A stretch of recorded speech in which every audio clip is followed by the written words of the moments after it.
નમસ્કાર મિત્રો, સ્વાગત છે તમારું અમારી YouTube channel Gujarat jobs and ન્યૂઝમાં. મિત્રો, કર્મચારીઓના બેઝિક પગાર વધારાને લઈને એક મહત્વના સમાચાર સામે આવી રહ્યા છે.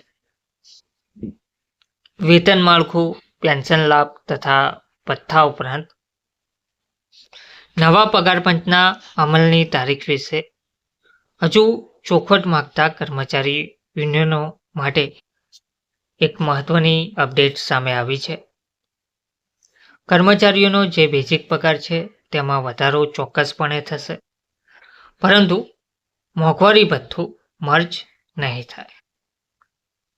હવે આ શા કારણે કહેવામાં આવી રહ્યું છે વગેરે વિગતો આપણે આજના વિડીયોમાં જોઈએ.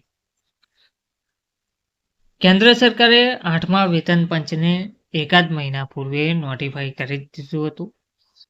આ મુદ્દો સંસદમાં ઉઠતા સરકાર દ્વારા એવી ચોખવટ કરવામાં આવી છે કે બેઝિક પે મૂળ પગાર સાથે મોંઘવારી ભથ્થાને મર્જ કરવાની કોઈ દરખાસ્ત કે વિચારણા જોવા મળી નથી રહી.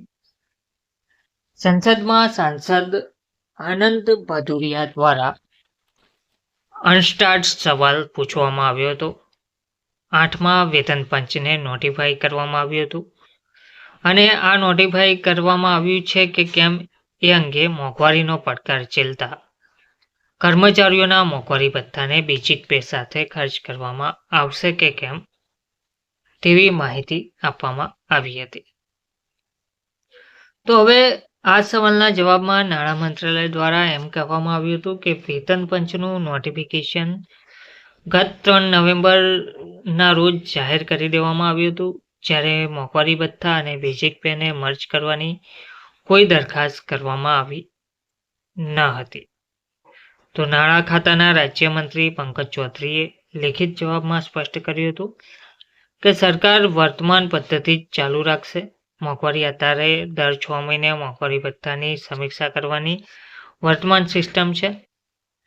વેતન પંચની જાહેરાત બાદ કર્મચારી તથા પેન્શનર યુનિયનો દ્વારા કેટલાક અસ્પષ્ટ સવાલો વિશે સરકાર પાસેથી ચોખવટ માંગવામાં આવી રહી હતી.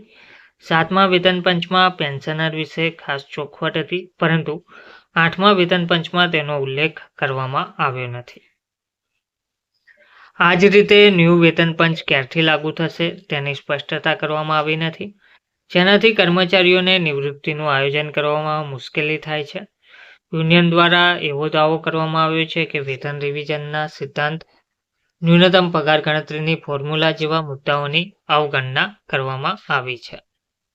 તો યુનિયનો દ્વારા એવો પણ આક્ષેપ છે કે નોટિફિકેશનમાં ભાષા, વાક્યોનો ખેલ પડાયો છે, જેના આધારે પગાર, પેન્શન માળખા તથા ભથ્થાને અસર થઈ શકે છે. વેતન પંચના નિર્ણય 50 લાખ કર્મચારીઓ તથા 65 લાખ કર્મચારીઓના હિતોને અસર કરી શકે છે. ફિટમેટ ફેક્ટર 1.83, 2.46ના સંજોગોમાં ન્યૂનતમ પગાર 18,000થી વધીને 32,940થી 44,280 થઈ શકે છે તેવું કહેવામાં આવી રહ્યું છે. ધન્યવાદ.